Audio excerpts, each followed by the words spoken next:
If you've been scrolling through Cash App and wondering why you don't see the borrow button, you're not alone. Today, I'll explain exactly how the borrow feature works, who qualifies, and what you can do to improve your chances of unlocking it. So stick with me until the end. Cash App Borrow is actually still a pilot program. That means it's not available to everyone, even if you have the latest version of the app.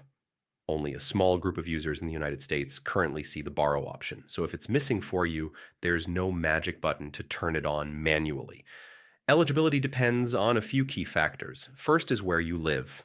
Borrowing isn't available in every state, but Cash App's loan agreement mentions states like California, New York, New Jersey, Washington, and a few others.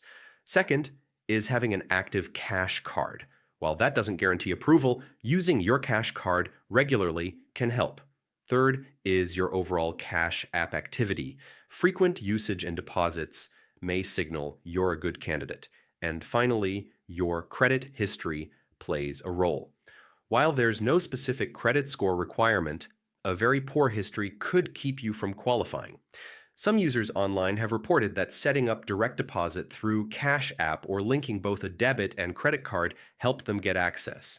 These aren't confirmed by Cash App, but they may improve your eligibility over time. So here's the takeaway, Yun.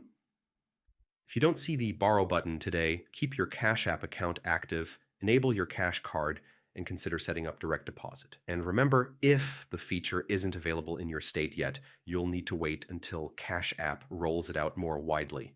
And that's it. Now you know exactly why the borrow button might be missing and what steps to take to improve your chances. If you found this helpful, drop a like, subscribe for more Cash App tips, and check the description for any updated information on borrow availability.